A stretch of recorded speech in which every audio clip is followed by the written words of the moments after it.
Hello everyone. आज हम BPSC के जो स्टूडेंट है टीजीटी मैथ्स के उनके लिए मैं फॉर्मूला की लिस्ट लेके आई हुई हूँ। ये क्लास 10th के जितने भी चैप्टर्स हैं उनके फॉर्मूलाज में यहाँ पे आपको डिटेल से बता रही हूँ।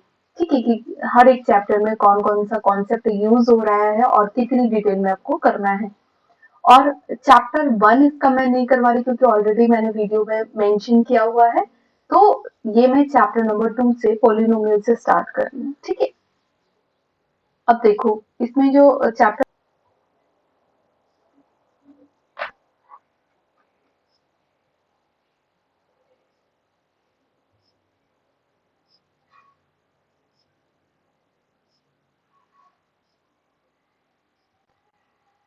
चैप्टर नंबर 2, ठीक है, पोलिनोमियल।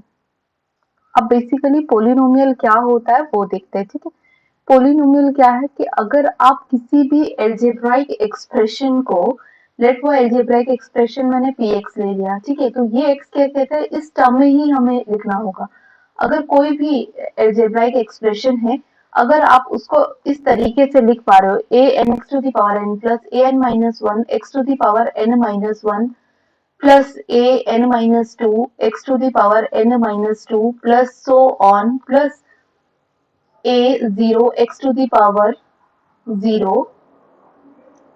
तो इसी को ही हम क्या कहते हैं, इस एल्जेब्राइक एक्सप्रेशन को ही हम पोलिनोमियल कहते हैं। ठीक है, अब क्या है इसमें जो ये ए एन माइनस वन है ये सब कांस्टेंट है। कभी भी जो आपके पास क्या होगा, ये कांस्टेंट जो है इस एक्सप्रेशन का ये कांस्टेंट जीरो नहीं होना चाहिए। अगर यही जीरो हो गया तो ये तो क्या होगा, पोलिनोमियल ही कोई नहीं फॉर्म कर पाएगा ना, इसलिए।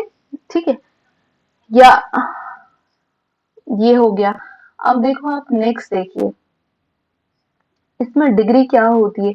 जो सपोजिंगली मैंने कोई एक पोलिनोमियल लिख दिया x square plus three x plus two लिख दिया मैंने, ठीक है, तो इसमें डिग्री क्या होगी कि जो भी वेरिएबल है, वेरिएबल आपको चेक करना है इसमें, और वेरिएबल की जो हाईएस्ट पावर होती है वही इसकी डिग्री होती है। तो इसकी डिग्री कितनी होगी, 2 होगी। डिग्री कितनी होगी इसमें, 2 होगी। ठीक हो गया। अब देखो कि अगर इसमें डिग्री 2 है आपके निकल के आई है, एक और चीज है कि ये डिग्री कभी भी नेगेटिव नहीं हो सकती है या फ्रैक्शन में नहीं होगी। अगर ये फ्रैक्शन में है या नेगेटिव आ रहे हैं इंटीजर्स इसमें मेंशन है तो ये पोलिनोमियल ही नहीं है। पोलिनोमियल होने के लिए ये जरूरी है कि ये पॉजिटिव इंटीजर हो। ठीक है, पॉजिटिव इंटीजर्स और डिग्री जो ये भी जितनी भी डिग्रीज आप लिख रहे हो ये पॉजिटिव इंटीजर होना जरूरी है इसका। ठीक है, अब देखो इसमें बहुत सारी चीजें होती है। एक तो सबसे पहले आता है कांस्टेंट पोलिनोमियल। पोलिनोमियल के कुछ टाइप होते हैं, जैसे आ गया कांस्टेंट पोलिनोमियल। ठीक है, पोलिनोमियल। अब कांस्टेंट पोलिनोमियल क्या होता है, px इज इक्वल्स टू, अगर a है, a मीन्स कोई भी नंबर है, कोई कांस्टेंट है, इस टाइम पे x क्या होगा, अगर मैं x को लिखना चाहूँ तो x इस टाइम पे क्या होगा, x की पावर 0 होगा। ठीक है, तो अगर ये x की पावर 0 है, x की पावर 0 1 होगा ना, तो अगर ये एक कांस्टेंट वैल्यू दे रहा है आपका पोलिनोमियल, तो वो क्या है, आपका एक कांस्टेंट पोलिनोमियल है। इसमें सिर्फ कांस्टेंट ही कांस्टेंट है। ठीक है, दूसरा आता है आपके पास लीनियर पोलिनोमियल। लीनियर पोलिनोमियल, ठीक है। अब लीनियर पोलिनोमियल क्या होता है कि जब P x is equal to X plus A या एक्स प्लस बी जो भी है, यहाँ डिग्री जो होती है, जब डिग्री क्या हो आपके पास, degree of your function, which function, P x is equals to क्या हो, 1 हो, तो उसको हम लीनियर कहते हैं। और लीनियर के बाद क्या आता है, क्वाड्रेटिक।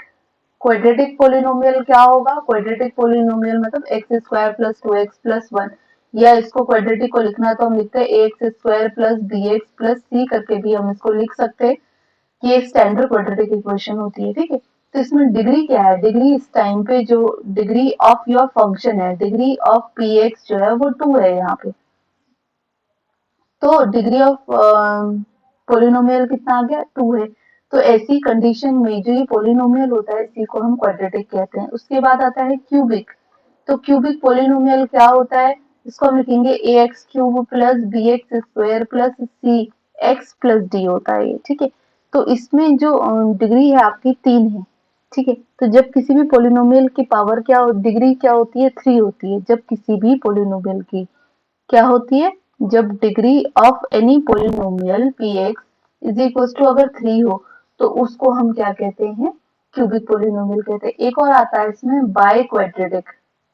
क्वाड्रेटिक, ठीक है। बाय क्वाड्रेटिक क्या होता है, जब x की पावर 4 होता है, इसमें क्या होगा, बी एक्स क्यूब होगा प्लस सी एक्स स्क्वायर होगा प्लस डी एक्स होगा और प्लस ई हो जाता है इसमें।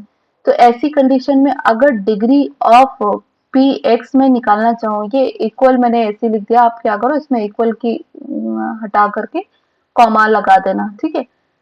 तो अगर हम इसको क्या करें, ये डिग्री इक्वल मत लिखो, रॉन्ग कॉन्सेप्ट हो जाएगा, ठीक है। आप इसको कॉमास करके करोगे तो ज्यादा करेक्ट होगा। कॉमा कॉमा करके लिखिए। डिग्री ऑफ पी एक्स है, तो डिग्री ऑफ पी एक्स अगर 4 होती है, अगर डिग्री 4 है किसी भी पोलिनोमियल की, तो हम उसको क्या कहेंगे कि ये बाई क्वाड्रेटिक हो गया है, ठीक है। अब इसके बाद मेनली क्या आता है हमारे पास, इसी के बाद हम लिखेंगे तो हमारे पास एक और कॉन्सेप्ट इसमें होगा, वो है आपके पास क्या, जीरोस। किसी भी पोलिनोमियल के जीरोस क्या होते हैं, जीरोस क्या होंगे, अब देखो सपोजिंगली मेरे पास है P x is equal to, एक पोलिनोमियल मैंने लिख दिया x square plus 2x plus 1 लिख दिया, ठीक है। अब इसके जीरोस क्या होते हैं आपको पता है कि जब हम p x is equal to 0 करते हैं, ठीक है, और इसको सॉल्व करने पर x square plus 2x plus 1 is equal to मैंने 0 किया तो कितना आएगा, एक्स स्क्वायर प्लस 2x को सॉल्व करो थोड़ा सा, तो सॉल्व करेंगे तो कितना होगा, x प्लस 1 इक्वल्स टू 0 होगा। तो x कॉमन लोगे, x प्लस 1 आ जाएगा, plus 1 x plus 1 equals to 0 हो जाएगा। कितना आ रहा है, x plus 1 and x plus 1 equals to 0। मैं जीरोस पूछू तो -1 ये क्या है आपके पास, इसके सॉल्यूशंस आ गए सिंपल से। यही सॉल्यूशन x की जो वैल्यूज होती है एक्सप्रेशन में, x की जो वैल्यूज होती है वही इसकी जीरोस होगी। तो किसी भी पोलिनोमियल की कितने जीरोस निकाल सकते हो, जितनी उसकी डिग्री होती है, समझ आया। तो इसको हम दूसरे लैंग्वेज में ये भी लिख सकते थे कि p -1 इक्वल्स टू 0, तो -1 is also called the zeros of polynomial, ठीक है। तो ये एक पोलिनोमियल के जीरोस का सॉल्यूशन बोलो, रूट्स बोलो, जीरोस बोलो।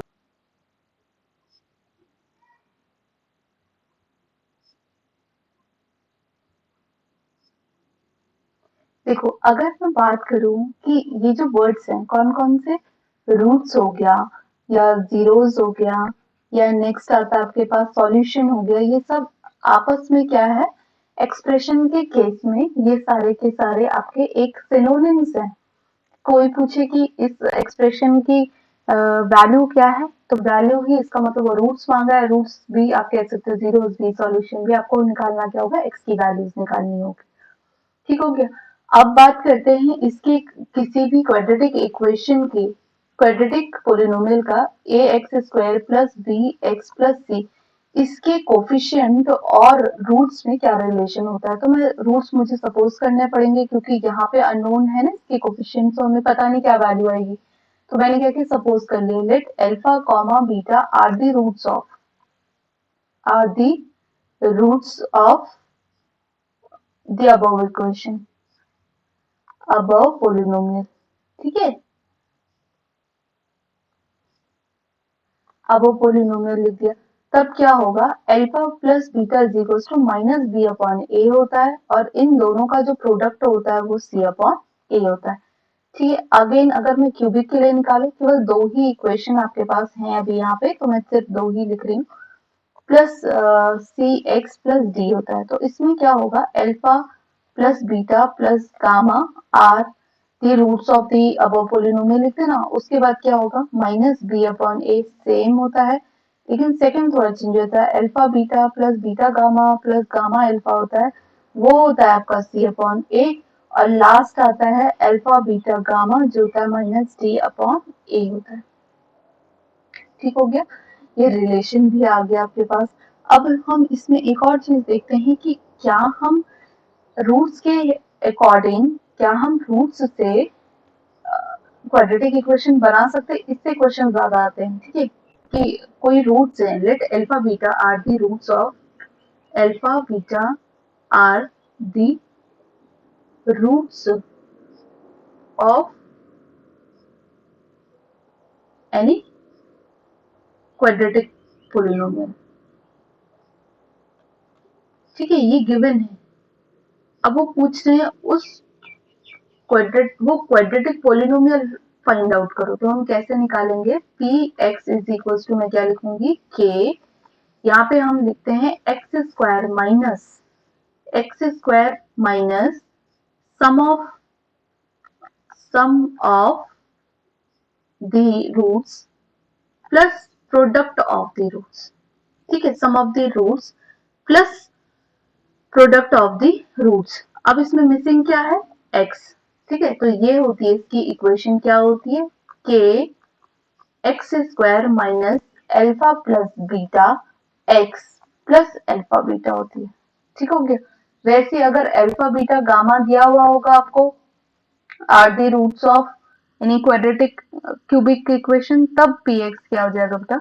ये हो जाएगा के x square minus alpha plus beta plus gamma into x plus which one? Next one is alpha beta x, sorry, this one will be q square alpha beta plus beta gamma plus gamma alpha x gamma alpha x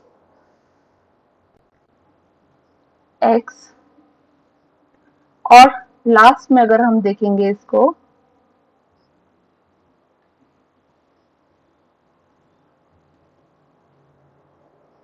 plus alpha beta gamma ये जो है आपकी equation ready हो जाएगी। ठीक है, तो वो कन्वर्ट करने के लिए आता है आपके पास हमेशा ही, वो दो रूट्स दे देंगे आपको तो वो क्वाड्रेटिक आपको पोलिनोमियल निकालना पड़ेगा, तीन रूट्स दे देंगे तो आपको क्यूबिक पोलिनोमियल निकालना पड़ेगा, और निकालने का मेथड मैंने आपको बता दिया है। ठीक है, तो एक ये हो गया आपके पास। अब हम नेक्स्ट एक और भी इसमें करके देखते हैं, और क्या है, देखो इसमें एक और वो ज्यादा से ज्यादा एक और ये चीजें इसमें मेंशन करता है कि सपोजिंगली पी एक्स है, पी एक्स क्या होगा, q x into g x plus r x है। ये आपको मालूम भी होगा कि जैसे 5 है, 5 में हम क्या करेंगे, 2 से डिवाइड अगर हम डाल रहे हैं तो 2 2 जा 4, रिमाइंडर 1, तो ये क्वेश्चन होता है, डिविडेंड होता है, डिवाइजर होगा, और ये रिमाइंडर होता है। तो 5 क्या होता है, जो डिविडेंड होता है वो डिवाइजर और किसका, इन दोनों के मल्टीप्लाई प्लस 1 के बराबर होता है। तो वही चीज हमने यहाँ पे भी लिखी हुई है। तो यहाँ पे क्या होता है, जो आर एक्स है, आर एक्स की जो डिग्री होगी वो ज्यादातर हम इसके बारे में पूछते हैं, तो डिग्री ऑफ आर एक्स हमेशा याद रखना वो लेस देन होगी, किससे, लेस देन या इक्वल हो सकती है किसके, डिग्री ऑफ जी एक्स की। लेस देन ही होती है ऑल द टाइम्स, इक्वल हो जाएगी तो फिर वैल्यू वहीं खत्म हो जाएगी, है ना, या तो 0 होगा या तो फिर लेस देन हमेशा क्या होगा, डिग्री ऑफ जी एक्स होगा। राइट, अब हम नेक्स्ट बात करते हैं।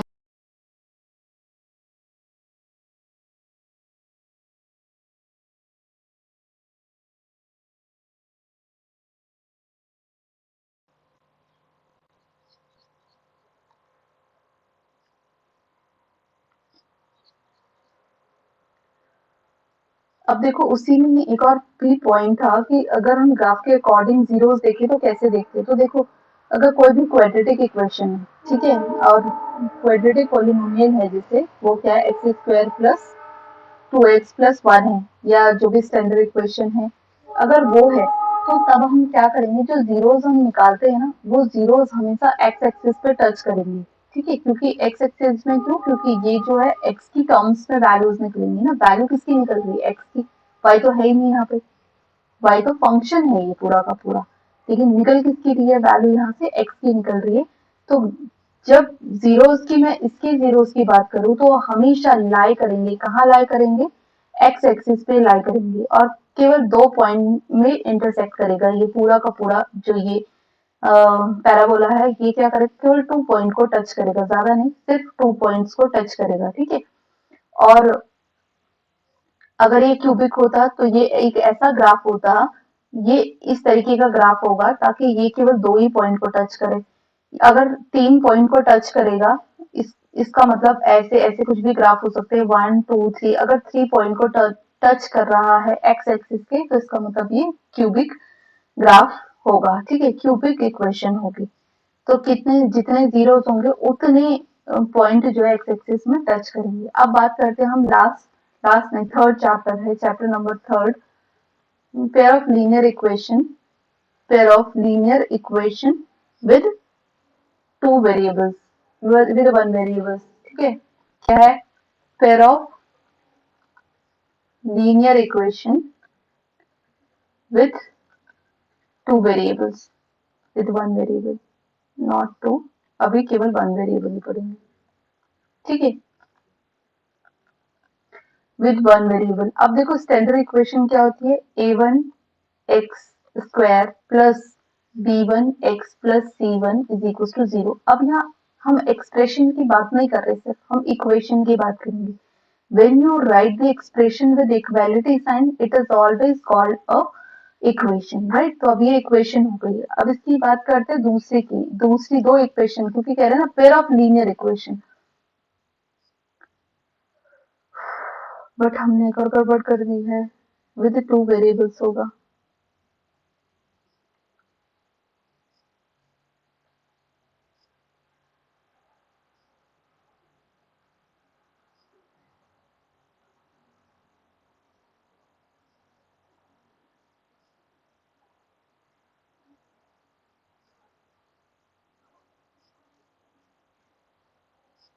अब बात करते हैं थर्ड चैप्टर की, pair of linear equation with two variables, ठीक है। अब पहले दो हम लीनियर इक्वेशंस लिख देते हैं, a1x plus b1y plus c1 is equals to 0. Second is a2x plus b2y plus c2 equals to 0. अब आप क्या करो, a1 अपॉन a2 निकालो, b1 अपॉन b2 निकालो। अगर ये दोनों के दोनों जो है बराबर नहीं आते हैं, तो क्या होगी, जो लाइंस होगी वो कैसी होगी, इंटरसेक्टिंग लाइंस होंगी, ठीक है। लाइंस क्या होगी, इंटरसेक्टिंग लाइंस होंगी। अगर a1 upon a2 is equal to b1 upon b2 आ जाता है, but it does not equal to c1 upon c2, तो वो कैसी लाइन होगी, पैरेलल लाइंस होंगी। कैसे होंगी, पैरेलल लाइंस होंगी, ठीक हो गया। और अगर a1 upon a2 is equal to b1 upon b2 is equal to c1 upon c2 आता है, तो वो क्या होगी, कोइंसिडेंट लाइंस होंगी, लाइंस होंगी, ठीक है। इंटरसेक्टिंग मतलब जिसका एक कॉमन पॉइंट हो, वो लाइंस ऐसे होंगी, दोनों की दोनों लाइंस। इसमें क्या होंगी, इसमें दोनों लाइन कहीं पे भी इंटरसेक्ट नहीं करेगी, और इसमें एक के ऊपर एक होंगी वो लाइंस, ठीक है, जिसको हम एक ही सपोज करेंगे। अब क्या होगा, जो इसमें क्या होगा, एक ही पॉइंट जिस पर देखो कॉमन पॉइंट जो होता है वही सॉल्यूशन होगा ना, तो इसमें कितने सॉल्यूशन दिख रहे हैं, सिर्फ एक। तो इसका क्या मतलब होता है कि इंटरसेक्टिंग लाइंस में हमेशा यूनिक सॉल्यूशन मिलते हैं, इसके अलावा कुछ और नहीं हो सकता। और ये तो कहीं पे भी मिलेंगे ही नहीं, जब इंटरसेक्ट ही नहीं करेंगे तो कितने सॉल्यूशंस आएंगे, कितने आएंगे, इसमें कुछ भी नहीं ना, तो इसमें क्या होगा, नो सॉल्यूशन होगा।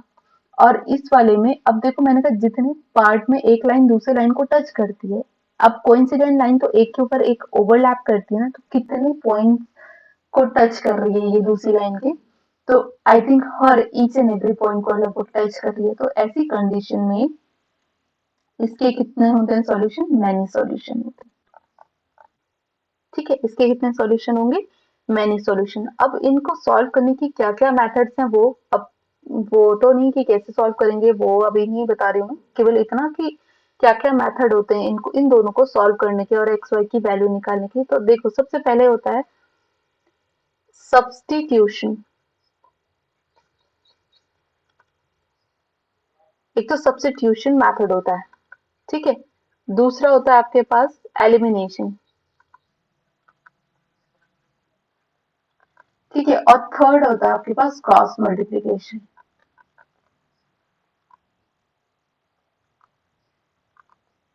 ये क्या है? किसी भी लीनियर इक्वेशन को, दो या पेयर ऑफ लीनियर इक्वेशन को सॉल्व करने के तीन मेथड्स हैं। क्लास 10 पे पूरा इससे डिटेल से बताया गया है। ठीक है, अब बात करते हैं हम नेक्स्ट चैप्टर की।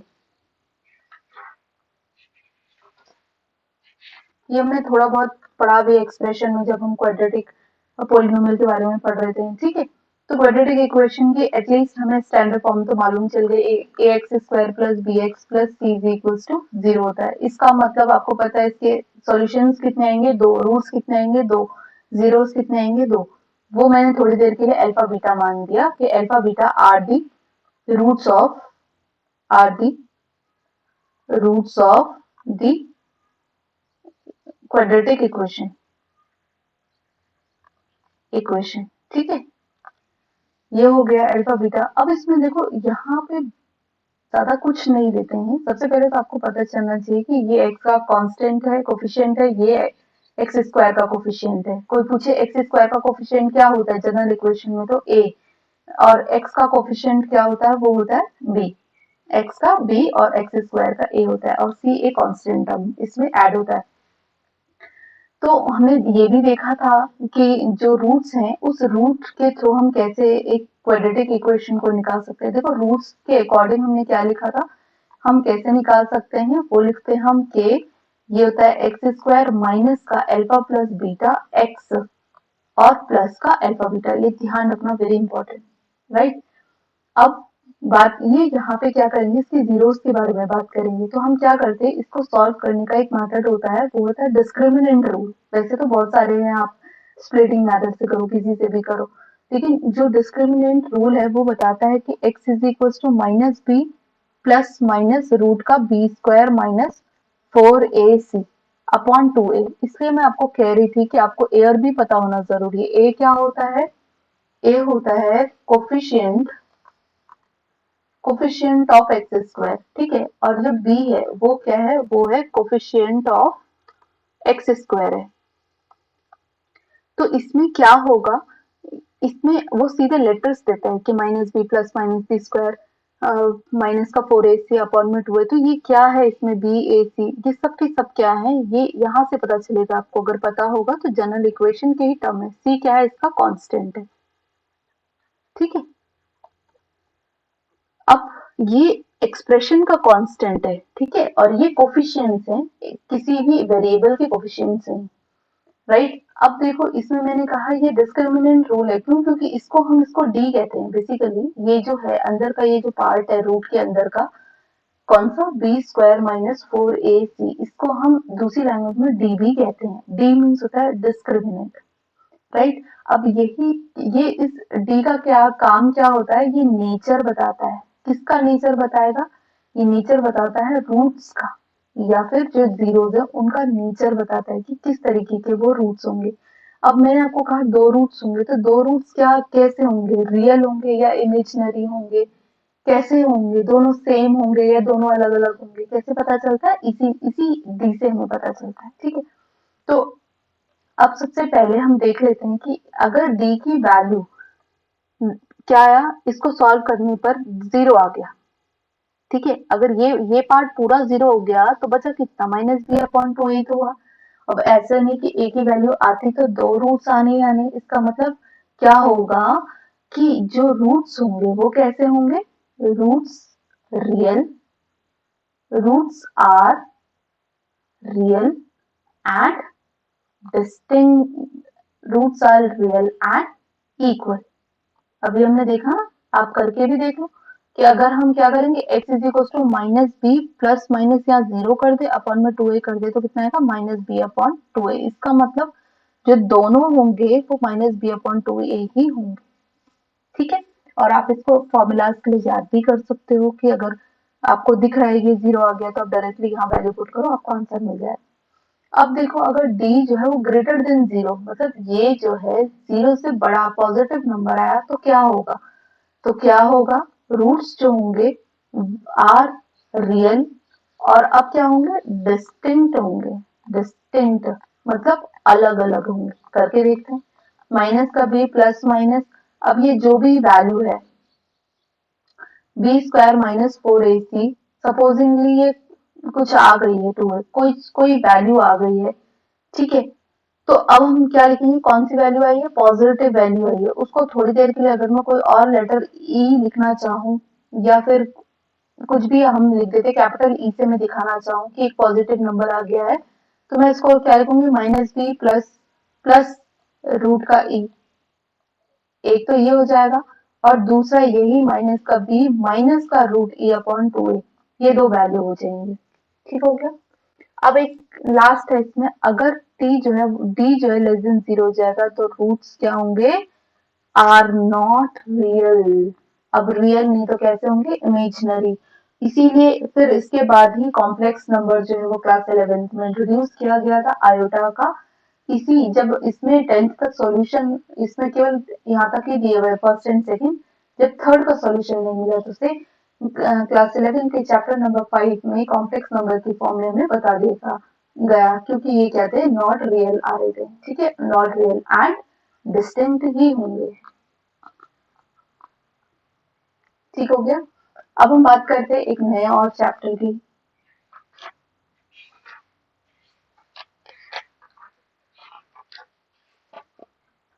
अब बात करते हैं चैप्टर नंबर 5 की।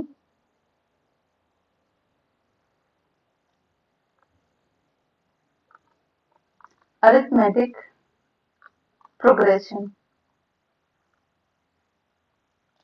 अब देखो अरिथमेटिक प्रोग्रेशन में क्या होता है, सबसे पहले तो हमें इसका nth टर्म पता होना चाहिए, an is equal to a plus n minus one into d, right. a क्या होता है इसमें, a होता है आपके पास फर्स्ट टर्म, d होता है common difference of the terms.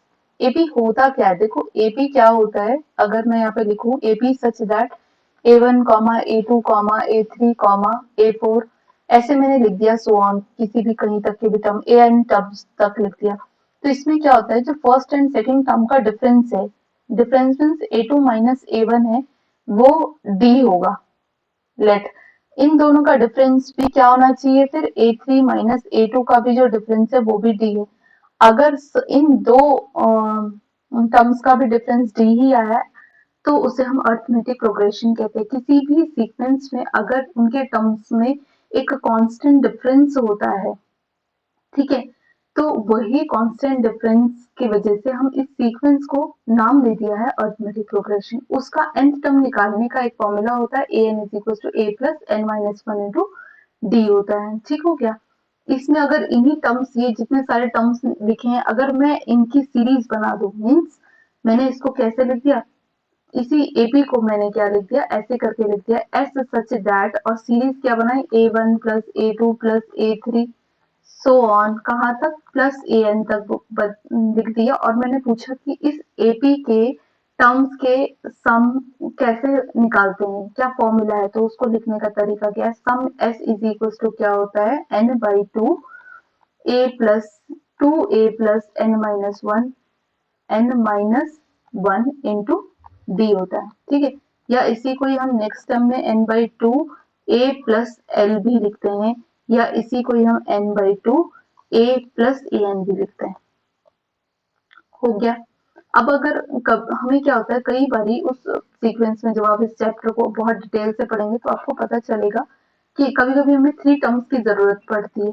तो अगर मुझे सिर्फ इसकी थ्री टर्म्स की जरूरत पड़े, टर्म्स की, किसकी, एपी के थ्री टर्म्स की जरूरत पड़े, तो मैं क्या क्या लिखूंगी इसमें, ये होगा a माइनस डी, ए और a प्लस डी, तीन टर्म्स की। अगर मुझे चार टर्म्स की जरूरत पड़ रही तो मैं क्या लिखूंगी, a minus three D, A minus D, A plus का डी और ए प्लस का थ्री डी। देखो इनको समझना बहुत जरूरी है, क्योंकि ये टर्म्स लेकर के आपका क्वेश्चन बहुत आसान हो जाएगा, ठीक है। ए माइनस टू डी अगर पांच का है, ये फोर टर्म्स का और ये फाइव टर्म्स का है, ए माइनस टू डी, ए माइनस डी, ए, ए प्लस डी और ए प्लस टू डी, ये पांच टर्म ही आपको लेने, तो क्वेश्चन बहुत आसान हो जाता है, ठीक है। अब इसी में ही थोड़ा और मैं अगर करूं, तो वो थोड़ा और करने की कोशिश हम करते हैं कि, ठीक है, ये हो गया आपके पास अर्थमेटिक प्रोग्रेशन का भी। इसी में देखो, अगर इस सीक्वेंस में जैसे मैं एक अर्थमेटिक प्रोग्रेशन ले ही लेती हूँ, वो मैंने ले ली 1 2 3 4 5 6, ठीक है। अब मैंने आपसे पूछा, ऐसी बहुत सारी सीक्वेंसेस होती हैं, ऐसी होती है जो समझ में भी नहीं आती, जिनको निकाल के बताना पड़ता है कि हाँ ये पी है, ठीक है। तो मैंने एक छोटा सा एग्जांपल ले लिया है एपी का। अब अगर मैं आपसे पूछूं इसके आखिरी से थर्ड टर्म कौन सा है, ठीक है, यहाँ पे तो दिख रहा है हमें 4 है, अब इसे निकालने की कोशिश करते हैं, ठीक है। मैंने क्या कहा कि इसके आखिरी से थर्ड टर्म कौन सा है, तो इसको करने का एक मेथड होता है, लास्ट से उसका नाम हमने एम रख दिया थोड़ी देर के लिए, ये एम निकालना है, तो m is equal to a, m is equal to क्या होगा, a m is equal to होता है l minus n minus one होता है, ठीक है। अब पुट करके देखो, लास्ट टर्म एल मीन्स होता है लास्ट टर्म, ठीक है। अब आप रखो, लास्ट टर्म में वैल्यू रखो कितनी है 6 minus n, n means which term you all are asking about, n means होता है जिस टर्म को आपको निकालना है, तो यहाँ पे कौन सा टर्म था वो जिसे हमें फाइंड आउट करना था, एन इक्वल्स टू वो था 3, तो जगह 3 माइनस का 1 कितना आया, 6 माइनस 3 माइनस 1 2, कितना आ गया 4, तो जो उस टर्म की वैल्यू थी वो कितनी हो गई 4 हो गई। ये क्वेश्चन वेरी इंपॉर्टेंट इसी से ही बनता है थोड़ा सा, क्योंकि लॉजिकल लगाना पड़ता है इसमें, तो अगर आपको फॉर्मूला याद नहीं है तो वो निकलता भी नहीं, क्योंकि वो सीक्वेंस ही इतनी बड़ी दे देते हैं या फिर कुछ मिसिंग होता है उसमें कि जिसमें हम फाइंड आउट नहीं कर पाते। तो इस फॉर्मूले को याद रखना बहुत जरूरी है, l minus n minus one, right. कहाँ से है, आखिरी से, शुरू से तो हमने बता दिया A N is equal to A plus N minus one into D होता है, तो उससे आप कर सकते हैं आराम से, ठीक है। एक और भी इसमें होता है कि किसी भी जो टर्म है, जैसे देखो मैंने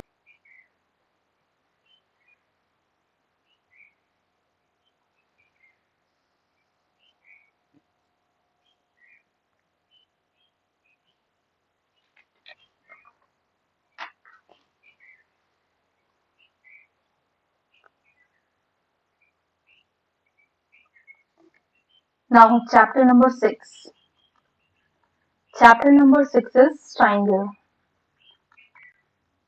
राइट। तो ट्राइंगल्स में क्या क्या होता है, सबसे पहले तो ट्राइंगल्स में आपको पता है this is a close figure which is formed by 3 line segments, ठीक है।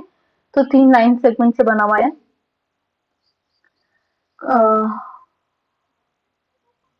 एस बी सी टी कहेंगे हम, सिमिलैरिटी, बेस,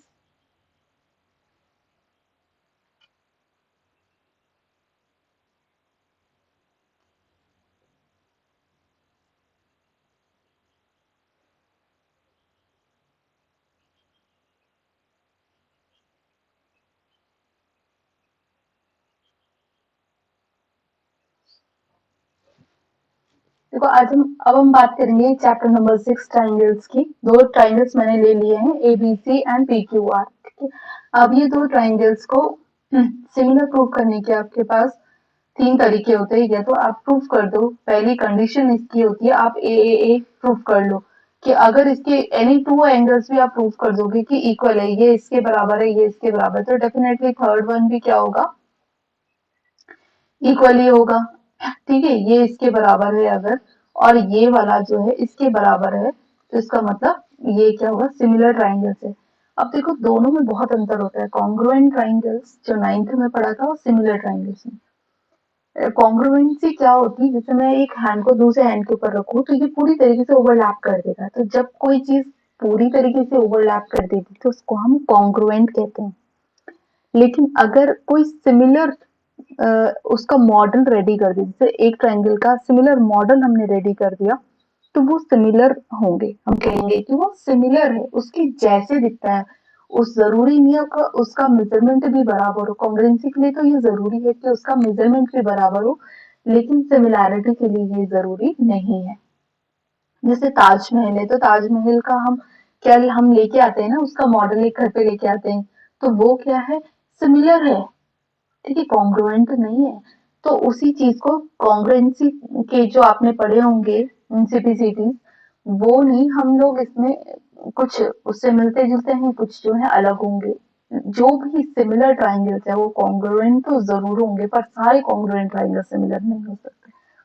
तो एक तो ये हो गया, दूसरा हो गया हमारा एस ए एस, एक साइड एक एंगल, एक साइड अगर आपने प्रूव कर दी तो भी वो आपका सिमिलर ट्राइंगल्स में आ जाएगा। थर्ड वन क्या हो जाएगा आपके पास, S A S S S, तीनों साइड की प्रॉपर्टी अगर आपने होल्ड कर दी, अगर ये इस साइड के बराबर है, ये इस साइड के बराबर है, ये इस साइड के बराबर है, तो डेफिनेटली कॉन्ग्रुएंट तो होगा ही होगा, सिमिलर भी होगा।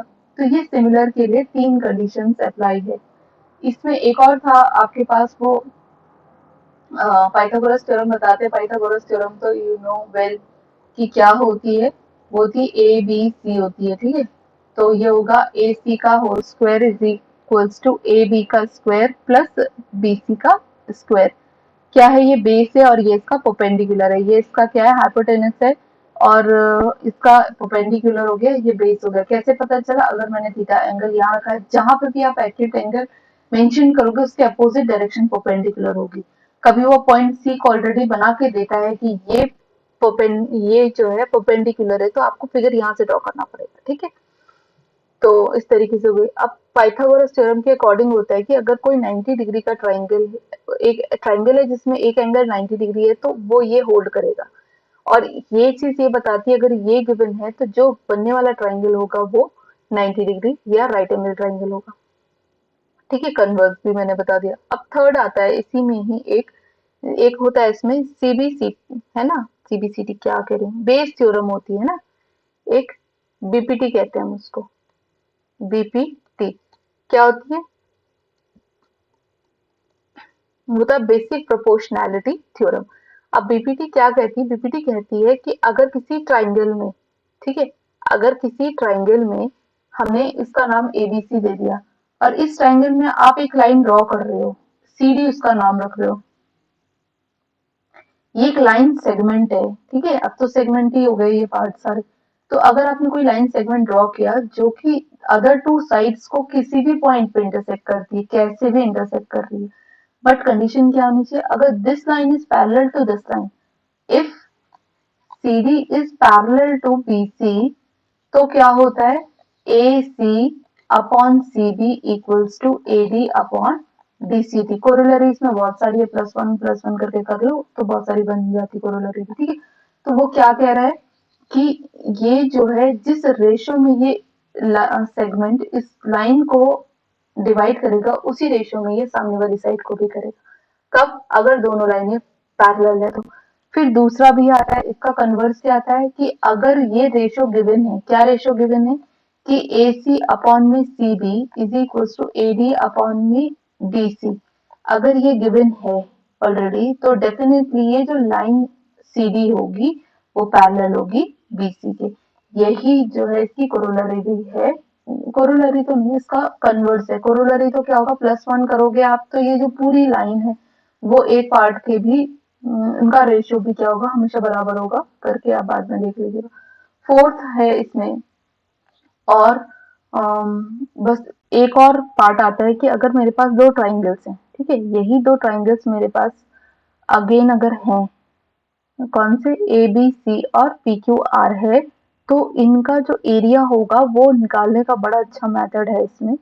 हम इसका एरिया कैसे निकाल सकते हैं, साइड्स के अकॉर्डिंग निकाल देते हैं हम। देखो, area of triangle A B C upon में एरिया ऑफ ट्राइंगल, ये दूसरा क्या है, पी क्यू आर, ये हमेशा क्या होता है, इनकी साइड के स्क्वायर, इनकी साइड के रेशियोज के स्क्वायर के बराबर होता है। जैसे ए बी अपॉन में पी क्यू का होल स्क्वायर प्लस नहीं इक्वल, ये और सारे तो क्योंकि साइड तो बराबर होती है, ठीक है, इज इक्वल्स टू, ये दूसरा क्या होगा, ए सी अपॉन में पी आर इसका होल स्क्वायर, और third one is P C upon में क्यू आर इसका होल स्क्वायर। अब देखो ये तो याद रहता है, लेकिन ये नहीं करेगा कि कभी आप ऊपर वाले ट्राइंगल, फर्स्ट वाले ट्राइंगल की वैल्यू लिख रहे हो, कभी आप सेकंड वाले ट्राइंगल की वैल्यू लिख रहे हो, नहीं, को देखना पड़ेगा। कोई भी ट्राइंगल आपने सपोज किया है, पहले उसको ही लिखो, जो आपने यहाँ टॉप में मेजर किया है उसकी वैल्यू ही अपर न्यूमरेटर होनी चाहिए, और डिनोमिनेटर वाले पार्ट में जो मेंशन है उसी की साइड्स मेंशन होनी चाहिए, ठीक हो गया। तो ये क्या है, दो ट्राइंगल जब सिमिलर होते हैं, ये सिमिलैरिटी का साइन होता है, कॉन्ग्रुएंसी के साइन के लिए ऐसे और नीचे दो लाइनें हो जाती है। ठीक हो गया? तो ये सब ही आपको देखना होगा। अब बात करते हैं नेक्स्ट चैप्टर की, चैप्टर नंबर 7 की।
अब बात करते हैं चैप्टर नंबर 7 की। ठीक है, तो चैप्टर नंबर 7 में क्या है आपके पास? Coordinate geometry. Coordinate geometry. Coordinate geometry का मीनिंग आपको मालूम चल गया होगा। इसमें हम ग्राफ की ही बात करते हैं, सारे के सारे जो कार्टेशियन प्लेन में, क्योंकि अभी और ऑर्गन प्लेन वगैरह तो यहाँ पे है नहीं, कार्टेशियन प्लेन ही है 10th तक। तो इसमें हम इस प्लेन के पॉइंट्स की बात करेंगे। तो let one point P, I have mentioned it here and the coordinates are x comma y. ठीक है, तो हमेशा याद रखना बेटा, इस एक्स को हम क्या कहते हैं? इसको हम एब्सिसा कहते हैं, और इसको हम क्या कहते हैं? ऑर्डिनेट। दो चीजें, एब्सिसा और ऑर्डिनेट हो गए। ठीक है, एब्सिसा है, ऑर्डिनेट। एक्स को एब्सिसा, वाई को ऑर्डिनेट। इसमें फिर दूसरा एक और आता है कि एक पॉइंट पी ये है, दूसरा पॉइंट क्यू ये है। इसके कोऑर्डिनेट्स उन्होंने x1 y1 दे दिए, इसके x2 y2 दे दिया। अब पूछा इनके बीच की डिस्टेंस कितनी है, तो उसको निकालने का तरीका क्या है? P Q is equal to root का x2 माइनस x1 का whole square plus y2 minus y1 का होल स्क्वायर। तीसरा इसमें एक और पॉइंट आता है, आर सपोजिंगली एक पॉइंट है इंटरनली, जो कि इसको x y में जो इसके कोऑर्डिनेट्स है वो लेट x y है। ठीक है, और इसको m1 m2 में ये डिवाइड कर रहा है। तो ये पूछते हैं कि इसके कोऑर्डिनेट्स की जो वैल्यू होगी वो क्या होगी। तो उसको कहते हैं हम सेक्शन फॉर्मूला। जो सेक्शन फॉर्मूला है वो क्या होता है वो देखना पड़ेगा, है ना। इसका वैसे ज्यादा और 11th में भी थोड़ा बहुत इसका है, क्योंकि आपको ग्रेजुएशन लेवल तक इसकी डिटेल चाहिए होगी हर एक चैप्टर की। उतना ग्रेजुएशन के टॉपिक नहीं लेने, टॉपिक आपको 10th लेवल तक ही लेने हैं, लेकिन डीप उसका जो जितना भी आप उसमें अच्छा नॉलेज ले सकते हो वो टिल ग्रेजुएशन तक होना चाहिए। तो इसका सेक्शन फॉर्मूला की और भी एक्सटर्नली भी डिवाइड करता है, वो सब देखना पड़ेगा। तो अभी इंटरनली में डिवाइड करके बता रही हूँ। इंटरनली मैंने डिवाइड कर दिया, रेशो m1 रेशो m2 में डिवाइड है। तो फॉर्मूला क्या होता है देखो, तब जो फॉर्मूला होता है आर की जो वैल्यू होगी, आर मतलब एक्स कॉमा वाई जो निकलता है वो क्या निकल के आएगा? M m2x1 plus m1x2 upon में m1 plus m2 comma m2y1 m2y1 plus m1y2 upon में m1 प्लस m2, ये इसकी वैल्यू चाहिए। ठीक हो गया? और इसमें एक और चीज है, देखो कोलिनियर के बारे में बहुत ज्यादा आता है कि कब 3 पॉइंट्स, जब कोई भी पॉइंट्स जो है, जब पॉइंट्स एक ही लाइन में अलाइंड होते हैं तो उसको हम कोलिनियर पॉइंट्स कहते हैं। अब सपोजिंग उन्होंने ए बी सी दे दिया। ठीक है, उन्होंने क्या दे दिया? ए बी सी दे दिया और कहा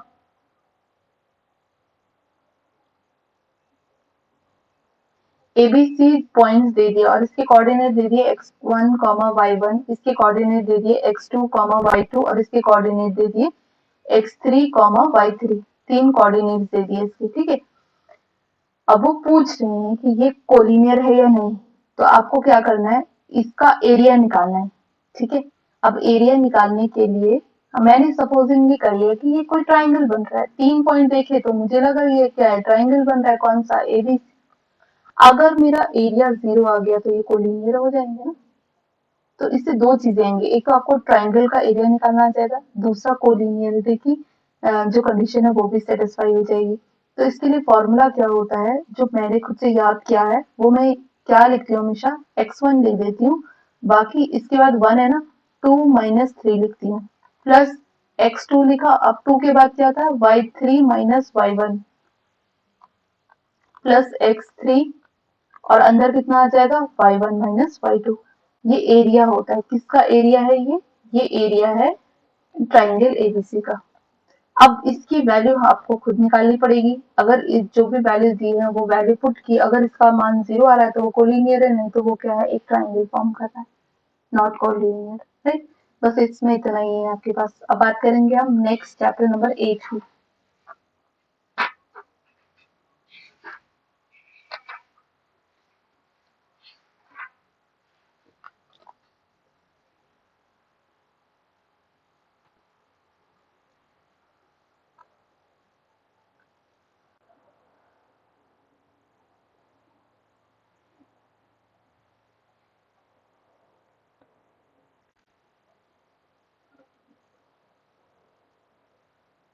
देखो अब हम बात करते हैं ट्रिग्नोमेट्री की।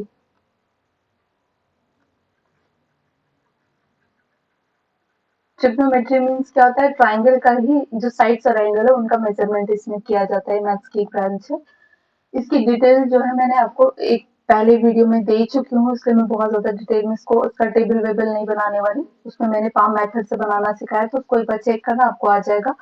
और बेसिकली मैं बस थोड़ा सा रफली इसमें बता देती, एक तो इसमें 90 डिग्री का जो ट्राइंगल है वो होना जरूरी है।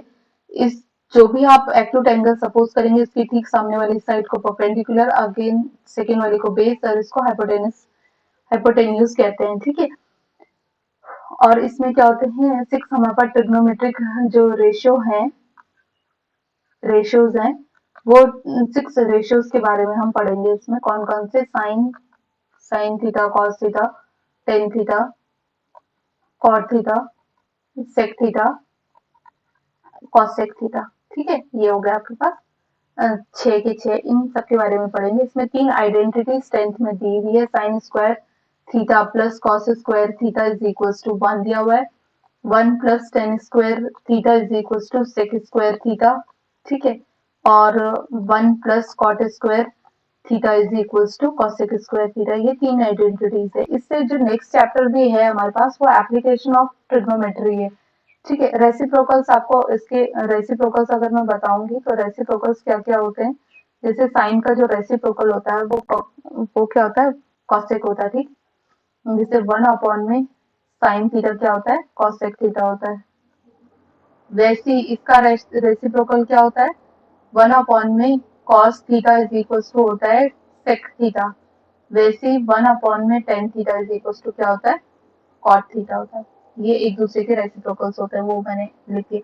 अब इसमें एप्लीकेशन है, तो एप्लीकेशन में भी कुछ नहीं, हम क्या करते हैं कि अगर हमने अपनी आईज ऊपर करके कोई भी ऑब्जेक्ट देख रहे हैं, जैसे अभी भी बाहर प्लेन, ये जो है क्राफ्ट एयरक्राफ्ट जो है वो फ्लाई कर रहे हैं, तो अगर मुझे इनको देखने के लिए अपना हेड ऊपर करके देखना पड़ेगा ना, तो उसका मेजरमेंट करने के लिए भी हम इसी ट्रिग्नोमेट्री का यूज करते हैं। हेड ऊपर करके हम देखेंगे तो हम एंगल ऑफ एलिवेशन निकाल सकते हैं, एंगल ऑफ डिप्रेशन जो है, जब मैं सबमरीन वगैरह कुछ देखना है, ये छत से नीचे हम कुछ देख रहे हैं, उससे हम एंगल ऑफ डिप्रेशन निकाल सकते हैं, ठीक है। इस तरीके का इसमें कॉन्सेप्ट है, वो मैं ऑलरेडी बता चुकी हूँ, तो उसको एक बार देख लेना आप। अब इसके बाद नेक्स्ट एक और वीडियो, एक और चैप्टर हम देख लेते हैं। 9 हो गए आपके चैप्टर।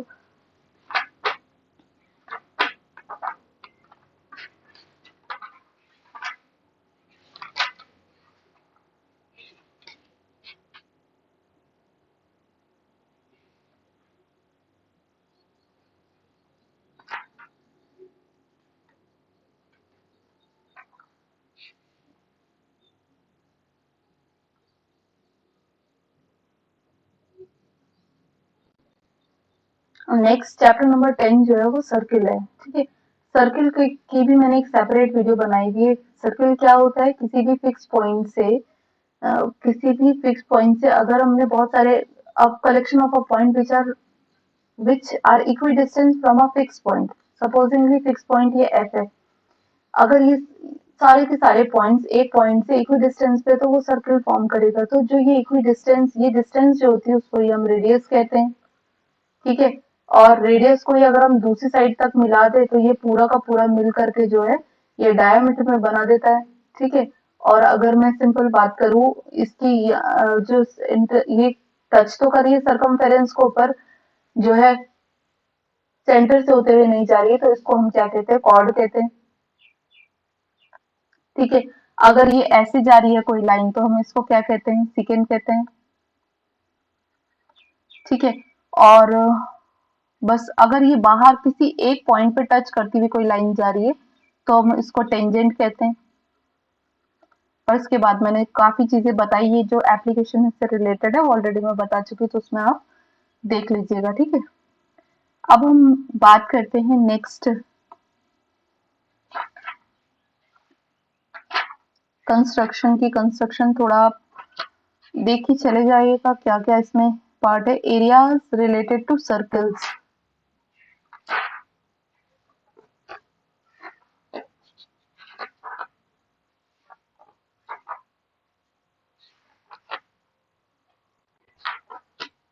अब बात करते हैं एक नेक्स्ट जो टॉपिक है वो है आपके पास सरफेस एरिया, ठीक है।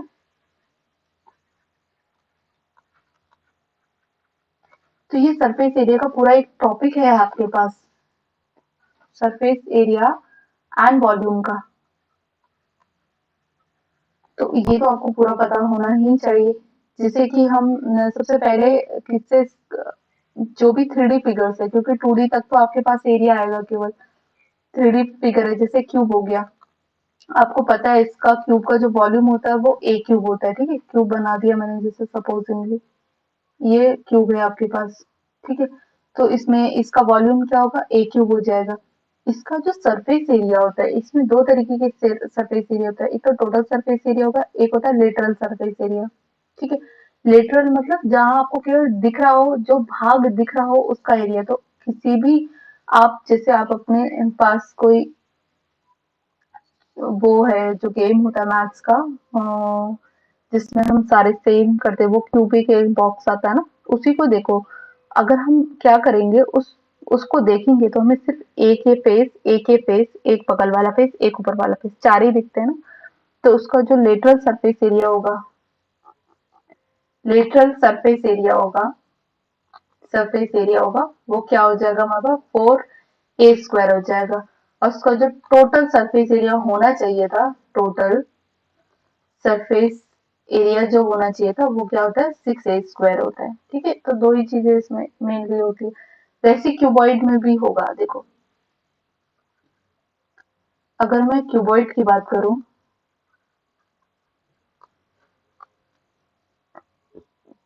क्यूबॉइड की बात करें तो क्या होता है ये,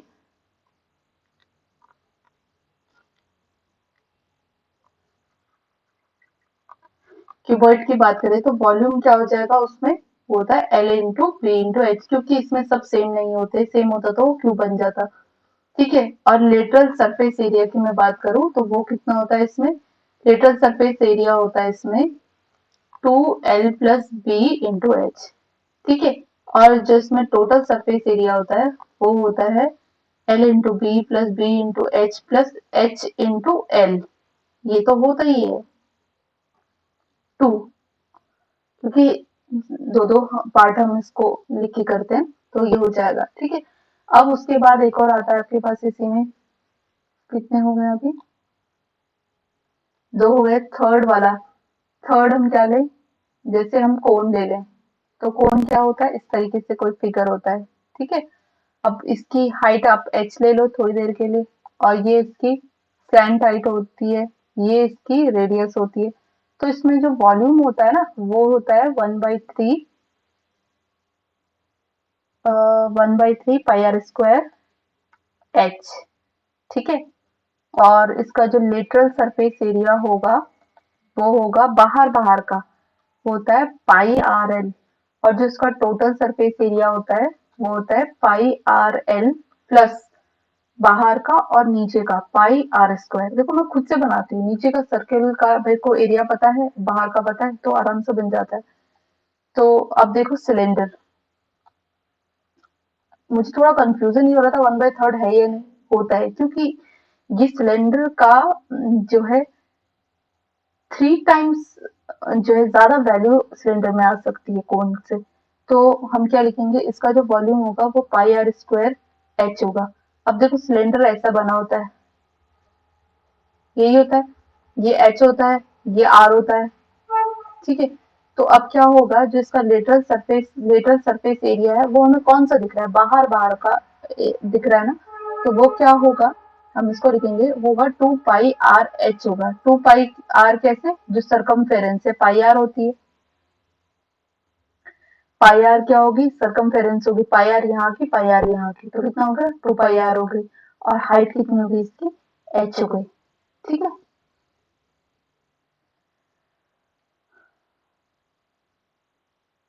ये हो गया। अब देखो,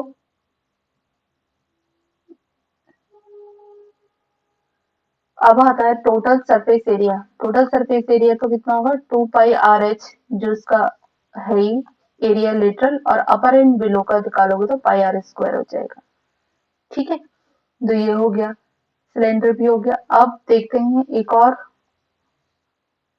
वो है आपका स्फेयर, ठीक है। स्फेयर का वॉल्यूम कितना होगा, 4/3 pi R cube. Lateral surface area इसका होता है कितना, 2 पाई आर स्क्वायर। और जो इसमें एक जो सबसे मेन आता है वो आता है आपका फ्रस्टम, ठीक है। फ्रस्टम क्या होता है, जैसे मैंने कोई बकेट है, ठीक है, ये क्या है, कोई बकेट है। अब इसमें ये जो होता है, ये R1 ले लो इसको, और इसमें इसको क्या ले लो, R2 ले लो। तो इसका जो वॉल्यूम होता है, ठीक है, वॉल्यूम इसका कितना होगा, सेम जैसे हम कोन का निकालते हैं वही होता है इसमें, बस थोड़ा सा पाई आर क्यूब होता है ना, तो 1/3 pi R cube, 1/3 pi R square H. तो आर जो होगा अब इसका वो चेंज हो जाएगा, कितना होगा, R1 का स्क्वायर प्लस R2 का स्क्वायर प्लस R1 R2 हो गया, वॉल्यूम निकल के आ गया। अब अगर हम इसका कर्व सरफेस एरिया देखना चाहें, तो कर्व सरफेस एरिया या लेटरल सरफेस एरिया भी कहते हैं, या कर्व सरफेस एरिया हो जाएगा, देखो वहां पे था पाई आर एल, तो यहाँ पे क्या हो जाएगा, पाई एल तो सेम रहेगा, आर क्या हो जाएगा, R1 प्लस R2 हो जाएगा। जो इसका टोटल सरफेस एरिया है, अब ऊपर और नीचे दोनों के एरिया भी इसमें ऐड कर दो, तो ये हो जाएगा आपका pi L R1 plus R2 जो लेटरल है, प्लस पाई R1 का स्क्वायर प्लस पाई R2 का स्क्वायर। बस ये थोड़ा ध्यान रखना है।